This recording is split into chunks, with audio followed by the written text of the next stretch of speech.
Hai guys, balik lagi di channel saya, Pray From Yogo.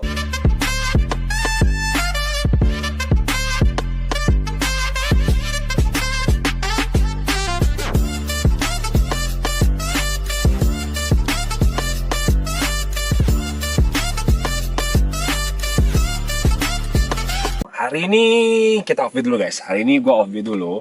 Hari ini gue lagi nggak bawa taksi online dulu. Pada konten kali ini, gue mau review mobil yang biasa gue pakai untuk berkendara sebagai driver online atau taksi online, yaitu Wuling Convero S ACT. Berdasarkan permintaan kalian di kolom komentar, jadi gue di sini mau ceritain pengalaman gue menggunakan Wuling Convero S ACT Lux ini. Jadi mobil gue ini tipenya Wuling Convero S ACT L. L-nya itu dalam hal Lux, ACT-nya itu transmisi automatic clutch. Ya Wulingnya tipe Wuling Convero S, tipe yang paling tingginya. Jadi Convero itu ada terdiri dari beberapa kategori ya guys. Convero yang biasa, ada Convero double blower, dan yang tertingginya Convero S. Koreksi gue jika gue salah ya guys ya. Oke, mobil ini gue beli dari pertama kali di tahun 2020 guys. 2020 gue membeli mobil ini. Jadi sekarang 2023 bisa dibilang gue udah menggunakan mobil ini kurang lebih 3 tahun lamanya guys. Namun gue fokus gue sebagai driver online itu dimulai pada 1 tahun belakangan. Hampir 2 tahun mobil gue ini gue gunakan sebelumnya hanya untuk berkendara saat liburan ataupun menemani harian gue pulang pergi kantor. Jadi mobil ini kilometernya sebelum gue bawa DO itu masih sangat low guys. Gue baru mulai DO itu pada kilometer di antara 30 ribuan. 30 ribuan gue baru mulai fokus ke driver online. Dan untuk sekarang, kalau kalian bisa lihat, kilometer mobil gue ini sudah hampir ke 70.000 kilometer guys. Jadi sudah cukup lama ya. Gue hampir udah setahunan bawa mobil ini dari 30.000 ke 60 ribuan. Berarti gue udah bawa mobil ini kurang lebih hampir 40.000 dengan rentan waktu 1 tahunan sebagai taksi online. Karena gue menekuni kerja taksi online ini hanya sekedar sambilan, nggak full time. Jadi kilometernya masih terbilang cukup pendek ya, masih pendek karena gue nggak fokus. Jadi gue cuma bawa pas saat sore hingga malam hari. Sebelumnya mungkin gue udah pernah ngebahas konten ini di video yang ini ya guys. Kalian bisa cek di video ini, Wuling untuk taksi online. Namun di sini gue mungkin hanya akan menambahkan beberapa dan akan lebih detail mereviewnya ketimbang konten gue yang sebelumnya. Jadi ini lebih kayak untuk konten ini ya sedikit lebih rinci lah, atau tambahannya aja untuk konten yang sebelumnya. Oke guys, gue mau nunjukin ke kalian. Jadi ini salah satu keunikan yang ada di mobil ini. Oke, ini dia guys. Jadi mobil ini dilengkapi dengan keamanan sistem di mana dia bisa melindungi pintu dari anak kecil. Nah jadi pas kita aktifin ini pintunya ke gini, dia nggak bisa dibuka sama sekali. Jadi ini nggak bakalan berfungsi sama sekali guys. Jadi ini benar-benar aman, nggak berfungsi sama sekali. Nah jadi dia benar-benar sangat aman. Jadi untuk anak kecil dia nggak bakal bisa buka-buka pintu keluar masuk gitu seenaknya tanpa pengawasan orang tua. Nah nantinya dia bukanya itu dari luar. Nah dibukanya bisanya dari luar, dari dalam nggak bisa.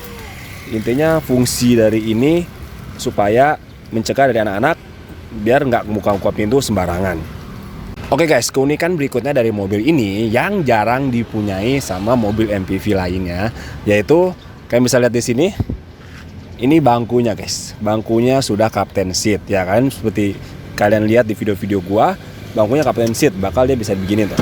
Ini sebuah keunikan yang jarang ada di banyak mobil ya guys. Ini sebuah keunikan ya.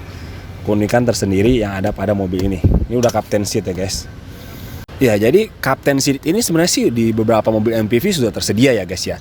Seperti contohnya yang gue belum tahu itu yang gue pernah lihat di pameran mobil itu kayak Hyundai Stargazer atau Honda Freed atau Toyota Sienna udah tersedia dengan captain seat seperti ini. Cuman ini cukup unik aja untuk mobil yang MPV yang harga setara Avanza tapi sudah disertai dengan bangku yang seperti ini. Benar-benar bangku yang unik yang cocok untuk keluarga guys. Jadi kalau kalian bisa lihat gambarannya. Jadi suami istri di depan, anak cucu di belakang, di tengah untuk orang tua. Cocok banget gitu loh guys. Jadi ini cocok benar-benar untuk mobil keluarga. Ini menurut gua pribadi ya. Untuk bangku tengahnya ya terbilang cukup luas ya guys ya. Yang tadi kan seperti yang gue bilang ada captain seat Jadi benar-benar kayak kapten guys nih. Nah, tinggal nyender aja, bisa nyender perjalanan jauh gitu. Benar-benar enak ya. Nah, ini kita bisa sesuaikan ukurannya, mau dikatasin, mau agak sedikit ke bawah. Nah, bisa disesuaikan. Nah, apa yang paling bawah? Ini untuk handrestnya bisa disesuaikan guys. Udah gitu, udah juga bangku tengahnya udah dilengkapi dengan double blower ya guys. Anginnya itu cukup kenceng banget. Nah, bisa sesuaikan ada 3 tekanan, 1, 2, dan 3. Dan pastinya dingin dan sejuk banget guys. Biasanya sih selama gue bawa taksi online sebagai penumpang yang tengah itu rata-rata sih nggak sampai mau nyalain AC guys. Mereka tiap kali gue bawa mereka jarang nyalain AC tengah. Karena kenapa? Karena AC depannya itu udah sangat dingin. Sehingga mereka nggak memerlukan AC cadangan di belakang. Kecuali biasanya kalau gue on beat siang-siang ya. Kalau siang biasanya sih emang selalu nyala ini. Tapi kalau malam mereka jarang nyalain ini double blower yang tengah. Kalau malam mereka jarang untuk nyalain double blower ini guys. Jadi gue bilang mobil ini untuk sarana AC-nya ya benar-benar dingin dan benar-benar maksimal sekali. Jadi nyaman selama perjalanan jauh guys. Nah, untuk tempat penyimpanannya pun terbilang cukup lega untuk bagian tengah ya. Di sini bisa muat hingga 2-3 botol guys. Kalian bisa muat di sini bisa 1 botol, bisa 1 botol di sini lagi, bisa juga 1 untuk miring.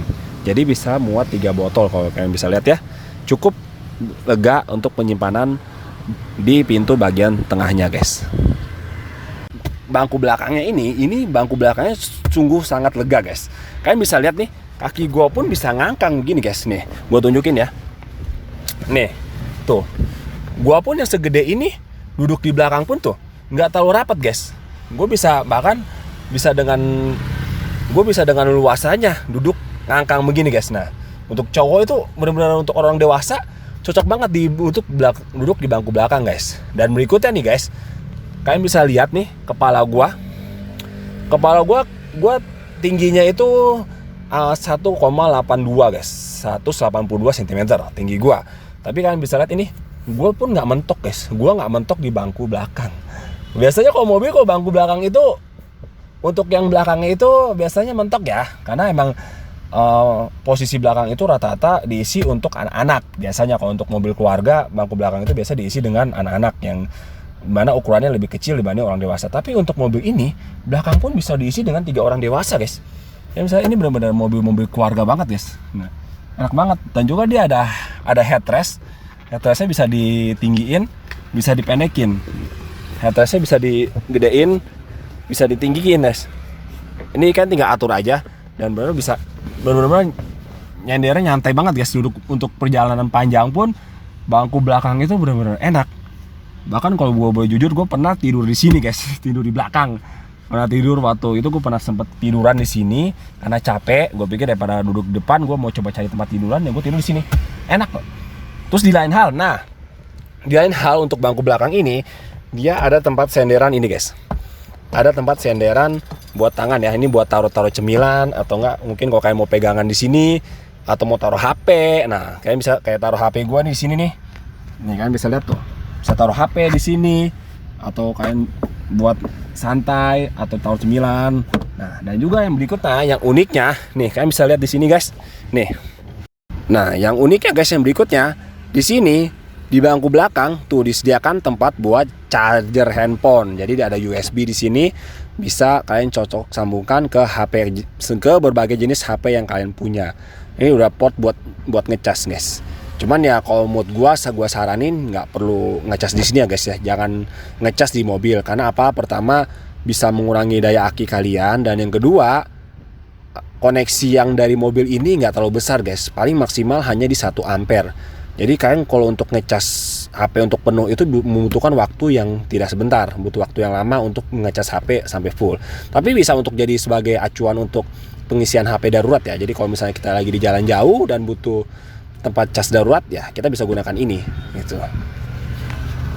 Oh ya, untuk sistem keamanannya pun mobil ini dilengkapi dengan sensor ya guys. 4 sensor bagian belakang dan 2 sensor bagian depan. Nih 1, 2, 3, 4. Jadi dia ada 4 sensor bagian belakang. Jadi benar-benar aman untuk jaga jarak belakang kalian. Nah, untuk depannya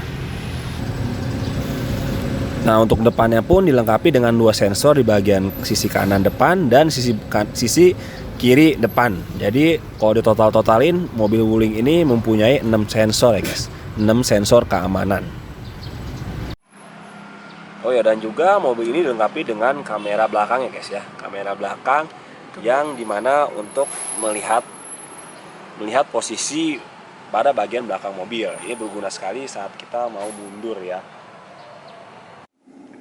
Ya guys, jadi kalian bisa lihat nih, ini gue mau mundurin mobil ya. Gue tinggal tarik, ganti ke gigi R. Nah, kalian bisa lihat ini dashcam di belakang, nunjukin kamera di belakang ya. Ini dia ada 3 sensor, merah, kuning, hijau. Kalau kuning masih aman, hijau aman, kuning waspada, dan merah itu yang berbahaya. Kurang lebih nah tuh. Oke guys, selanjutnya gue mau nunjukin ke kalian satu hal yang paling bikin gue jatuh cinta dari mobil ini, yaitu transmisinya. Kenapa transmisinya? Karena transmisinya ini terbilang cukup unik dan cukup berbeda dari yang biasanya, dari yang banyak mobil punya, yaitu transmisi ACT. Gue jelasin sedikit ya, ACT itu Automatic Clutch Transmission, dimana dia masih mengatur gigi layaknya manual, tapi nggak ada koplingnya sama sekali. Ini gue mau tunjukin kalian guys, kalian bisa lihat di sini. Nah, kalian bisa lihat di sini ini nggak ada pijakan kopling guys. Jadi cuman rem sama gas, bener-bener nggak ada, cuman 2. Ini jadi seperti mobil matic tapi semi guys, semi matic ya. Ini salah satu hal yang bikin gue jatuh cinta dari mobil ini. Ya, namanya juga kan semi matic ya guys. Mobil ini termasuk semi matic. Jadi pengendaliannya untuk nyetiran itu layaknya seperti mobil matic guys. Jadi kalau kita ganti ke gigi 1, dia bakal jalan otomatis. Jadi kalau gigi 1 kita nggak perlu nginjek gas. Nih guys, gue pakai gigi 1 ya. Dia jalannya standby di 5 km per jam guys. Jadi pas gue pakai gigi 1, kecepatannya standby di 5 km per jam. Nih bisa kalian lihat tuh. Nah, dia jalan terus di 5 km per jam. Ada mobil di sebelah ke kanan, kita melipir ke kiri. Nah, dia bakal start di 5 km per jam guys. Nah, jika gua ganti giginya ke gigi 2 nih, gua ganti ke gigi 2, oke? Dan gua lepas, nah dia bakal otomatis jalan di 10 km per jam guys. Nih, 10 km per jam. Nah, dia bakal jaga kecepatan di sekitar 9 sampai 10 nih, kurang lebih. Dan dia jalan tuh. Dia jalan tanpa gua gas ya. Tanpa gua gas dia bakal jalan sendiri di 9 hingga 10 km per jam. Tanpa gua gas, tanpa gua nyalain apapun, dia bakal standby tuh. Nah, standby di 9, 10, standby gitu aja. Jadi ya ibarat kata ini benar-benar kayak mobil semi matic ya. Ini yang cukup unik dari transmisi ACT ini. Mungkin untuk lebih jelasnya nanti gue bakal bikinin tutorial untuk cara bawa mobil ini ya guys ya, untuk lebih lengkapnya. Untuk kali ini gue cuma jelasin review tentang mobil ini ya. Gue ada rencana sih pengen bikin tutorial mengemudi yang akan nanti gue ajarin ke pasangan gue, karena dia juga masih baru, masih awam, jadi mungkin biar sama-sama belajar, biar saling mengerti cara bawa untuk mobil ini guys. Oke, lanjut. Oke, yang selanjutnya gue mau jelasin soal kabinnya ini ya. Lebih tepatnya sih lebih dashboardnya ya. Dashboardnya untuk mobil Wuling yang MPV ini, kalau menurut gue sih ini udah benar lebih di luar dari ekspektasi. Menurut saya dalam hal ini di luar dari menurut gue di luar dari biaya yang harusnya dikeluarkan. Karena apa? Dengan budget yang 200 juta itu kan bisa dapat kabin yang benar-benar luar biasa guys. Ini kan bisa lihat di sini. Di sini udah diadain LCD. Jadi gue setiap kali on beat narik taksi gue selalu nontonin YouTube guys. Nah, kan bisa lihat ini udah ada YouTube, udah lengkap AC-nya, double-in semuanya pokoknya, dan juga dilengkapi dengan airbag nih. Ini jadi ada 2 airbag ya. Jadi Wuling ini dilengkapi dengan 2 double airbag, satu di sini, satu di setir, satu lagi di setir sini guys. Nah, ini dilengkapi dengan double airbag, di mana fungsinya untuk menjaga keamanan jika sewaktu-waktu ya amit-amit terjadi sebuah kecelakaan pada mobil ini. Untuk kekurangannya dari mobil ini, kalau kalian bisa lihat kan keuntungan dari mobil ini, kabinnya yang cukup luas ya untuk dashboardnya. Namun untuk kekurangannya adalah ruang penyimpanannya itu cukup minim guys, cukup kecil. Kenapa? Untuk yang dashboard yang segede ini, kita cuman hanya diberikan satu tempat penyimpanan, yaitu di sini guys. Hanya satu di sini. Nah, cuman satu laci ini doang. Dan ini pun udah full tuh. Gue nyimpen tripod sama beberapa berkas-berkas dan segala rupa di sini.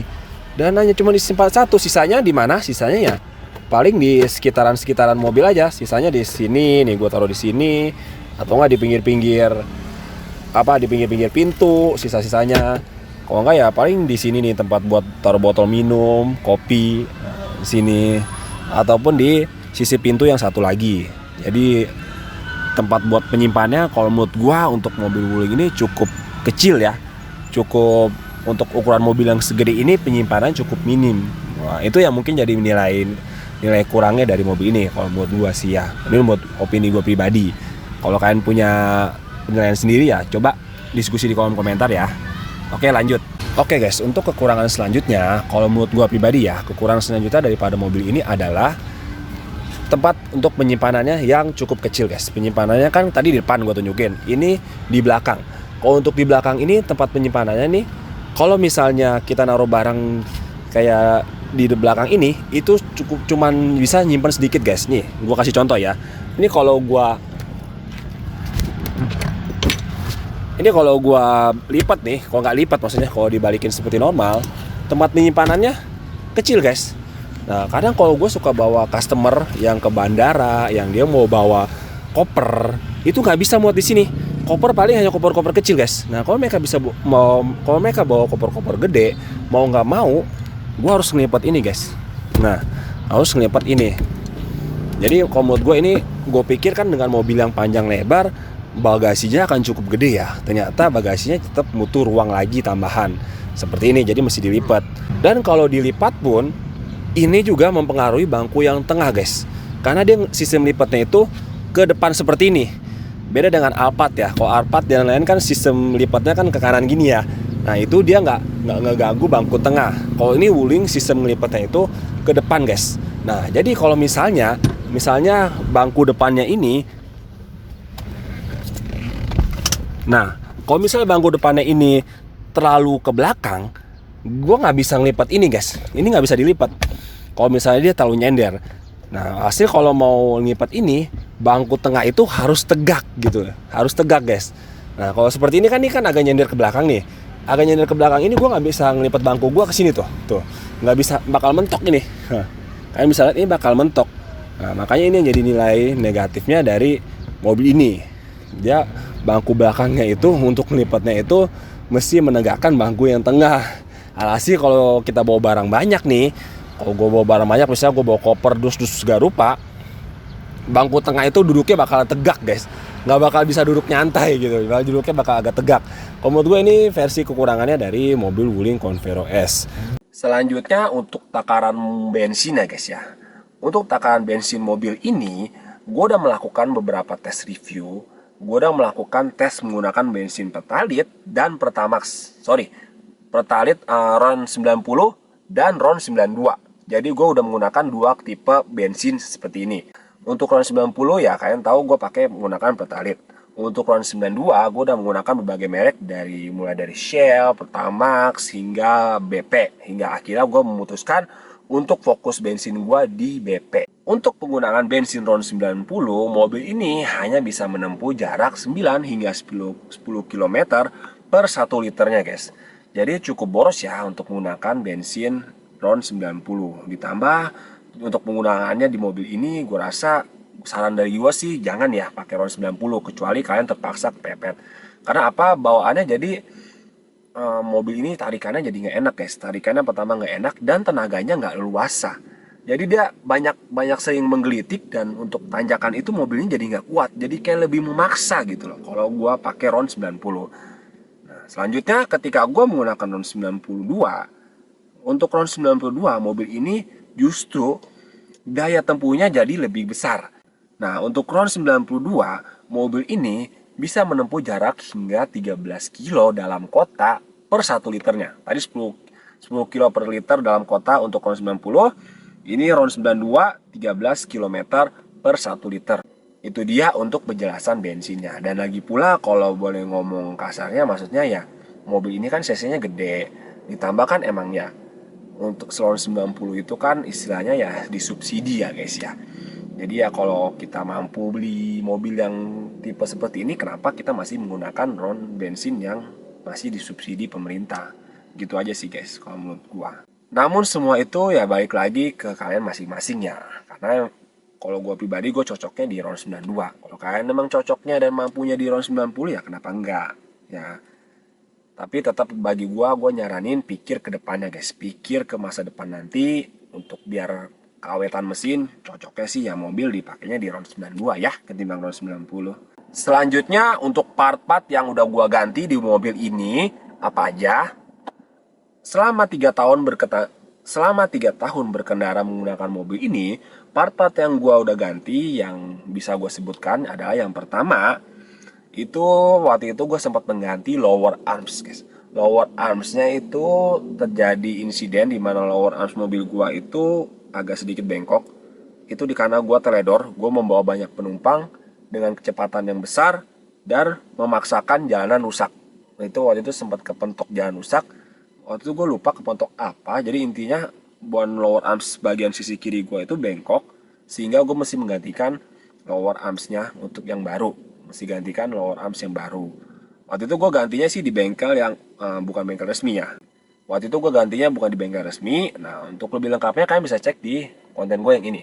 Di situ gue jelasin proses dan tata cara pembelian gue segala rupa untuk penggantian lower arms pada mobil ini. Oke, selanjutnya yang gue udah ganti yaitu aki. Aki terbilang masih cukup awet ya guys ya. Jadi aki ini pertama kali gue beli baru ganti itu setelah 1,5 tahun kemudian. Akinya 1,5 tahun kemudian baru ganti.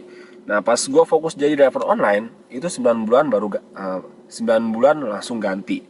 Jadi pas gue fokus jadi driver online akinya malah jadi lebih boros. Karena emang pas jadi driver online gue lebih sering ngecas guys. Lebih sering ngecas HP di mobil. Nah itu kemarin dikasih tahu sama orang bengkelnya kalau bisa jangan ngecas HP langsung dari mobil. Kalau bisa ya pakai power bank. Maka dari itu semenjak gua ganti aki itu gua langsung beli power bank yang kapasitasnya gede, yang bisa 3 kali 4 kali ngecas. Jadi ya itu yang part berikutnya yang udah pernah gua ganti sih dari mobil. Untuk selanjutnya yang terbaru-baru ini yang belum lama gua ganti ya guys. Yang belum lama gua ganti yaitu external fan. Fan kecilnya yang ada di mobil itu. Jadi penyebabnya itu awal mulanya mobil gua itu nggak dingin guys, nggak dingin dan suhu AC-nya, suhu mesinnya itu naik tinggi dan itu sangat cepat banget guys. Jadi cepat banget suhunya tinggi sehingga menyebabkan AC uap dari AC-nya itu bukannya dingin malah panas, timbul panas ke bagian kabin mobil. Nah setelah itu pas gua cek di luar bengkel resmi mereka nggak menemukan solusinya. Pas gue ngecek di bengkel resmi, ditemukan solusinya bahwa harus menggantikan external fan. Waktu itu kurang lebih harganya sekitar 1 jutaan. Dan untuk lebih lengkapnya kalian bisa cek di video gue yang ini. Itu gue juga ada bikin. Jadi ya untuk part-part yang udah diganti selama ini, selama hampir 3 tahun gue membawa mobil ini, ya hanya itu aja guys. Hanya itu aja, 3 part itu. Dan gue simpulkan dari ketiga permasalahan yang gue hadapin tersebut, yaitu ketika menggantinya itu, di bengkel resmi tidak menyediakannya guys. Mereka menyediakan, mereka ada partnya, tapi indennya itu minimal itu seminggu dan sampai 1 bulan. Kalau menurut gue itu cukup lama ya. Ini yang bisa jadi sisi negatif dari mobil ini. Tapi itu bukan lebih sisi negatif dari mobil ya. Itu lebih ke sisi negatif dari bengkel resmi guys. Dari bengkel resminya. Kalau sisi negatifnya sih enggak lah. Mobil ini enggak. Kayak mobil ini untuk 3 tahun yang partnya diganti cuman itu, menurut gue sih itu cukup wow banget ya, cukup bagus gitu. Karena minim penggantiannya untuk partnya. Tapi itu lebih kayak ke sisi negatif dari bengkelnya aja sih guys, bukan dari mobilnya. Ya itu sisi negatif dari bengkelnya itu onder dealnya inden, onder dealnya nggak standby. Karena pas waktu itu mau ganti part gue yang nggak ada, gue sempat ngomong ke bagian bengkelnya, gue nanya, Mas, ini memang partnya bener-bener kosong, nggak ada apa di bengkel yang lain yang bisa langsung kirimkan ke sini. Nah gue nanya begitu ke mereka, gue bilang nanti saya tanggung ongkos kirimnya deh mas, saya tanggungin ongkos gojeknya. Jadi mas yang penting barangnya ada sekali ini, saya butuh hari ini segera. Dan bahkan nggak ada guys, mereka sudah telepon-telepon ke bengkel yang lainnya pun tidak tersedia. Jadi bahkan untuk part-partnya yang nggak tersedia itu menurut gue cukup mengganggu ya. Mengganggu dalam hal ada kalanya beberapa parts yang dibutuhkan cepet guys. Maksudnya misalnya salah satu contoh, lower arms gua tuh. Lower arms gua waktu pas gua ganti kan nggak sedia barangnya. Dan lower arm itu kan merupakan part yang sangat amat penting dalam mobil guys. Karena kalau lower arms gua itu nggak diganti, dia itu bakal ngegesek-gesek ban dan itu bannya bisa pecah di tengah jalan. Maksud gua itu kita butuh cepat. Sedangkan bengkel kayak bisa menyediakan. Ya maksud gua mau bilang maksudnya itu kan kayak part-part yang penting gitu dalam mobil seharusnya tersedialah karena kalau nggak ada part itu kan kita nggak bisa berkendara menggunakan mobil gitu dan itu cukup berbahaya guys cukup maksudnya ya apalagi kalau orang-orang yang kayak gua ini yang menggunakan mobilnya untuk kerja kan kerja driver online kalau nggak ada spare partnya nggak bisa bawa mobil hasil nggak ada pemasukan yang masuk dong ke mobil kita nggak ada pemasukan yang masuk dong buat kita itu cukup hambatannya dari mobil ini bukan untuk mobil sih lebih tepatnya untuk bengkelnya sih guys.